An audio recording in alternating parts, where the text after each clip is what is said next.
Japan is shrinking, literally. Inside the Pacific Island nation, more people are dying than being born. I'm scared for the future of my children and my country. A demographic time bomb has already exploded, threatening to cripple the world's third largest economy. The problem is that young women are not having enough children to keep our country going. Japan's population has shrunk by a record 1 million since 2008. At the same time, the Japanese are living longer. Japan is home to the fastest aging society in the entire world. There are approximately 33 million people over the age of 65. That's roughly 25% of the country. And experts warn that number could reach as high as 40%. We're dealing with an unprecedented situation. No other country in the world is facing such a crisis. Ruichi Kaneko is head statistician at Japan's National Institute of Population. This is the Yamanote Line train bound for East. He says if the situation doesn't change, and change dramatically, Japan's population will drop from 127 million today to 107 million in 2040, 87 million by 2060, and a mere 46 million by 2100. And the rate of aging in Japan will only climb. We're projecting that by 2060, 40% of the population will be 65 years or older. The government is in a panic. 10 years ago, it created an agency to encourage couples to have more children. Having a family is a beautiful thing. I'm trying to encourage others to see it as a blessing and not a curse. But a study this year shows that Japanese just aren't interested in sex or marriage. A record 50% of married couples said they've stopped having sex.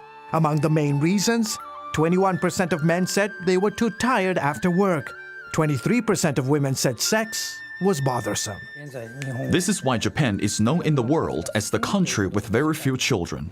Kaneko also discovered that millions of Japanese aren't even dating. A survey he did in 2011 found 61% of unmarried men and 49% of women in their 20s and 30s were not in any kind of romantic relationship. And if they are in a relationship, they're postponing marriage to much later in life or simply choosing to remain unmarried. A sentiment shared with CBN News by several young folks on the streets of Tokyo. There are more women working today than ever before, and that's good, since it will help with Japan's shrinking labor force. But this also means that women are delaying or choosing not to get married. Life in the city is very expensive. Trying to start a family or having children will make it even more challenging. This is Tsukumo, a community just north of Tokyo. It's indicative of many communities all across Japan, where the majority of the folks who live in these communities are over the age of 65. While some experts say the solution to Japan's graying problem are robots and foreign immigration. Leading the charge is 68-year-old Atsuto Sawakami, who runs a popular mutual fund in Tokyo.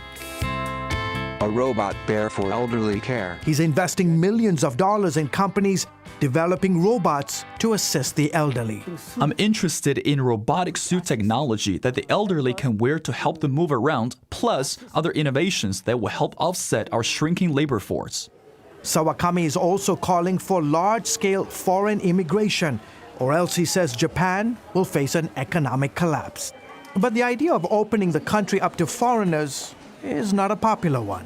I'm not against foreigners, but this is a Japanese problem, and we need to solve it. And Japan, by the way, isn't the only society getting old fast. Moody's Investor Service says in the next 5 years, 13 countries, including France and Sweden, will be super-aged, with 20% of the population over 65. The United States will reach that milestone by 2030, along with 34 other countries. Right now, Japan leads the pack.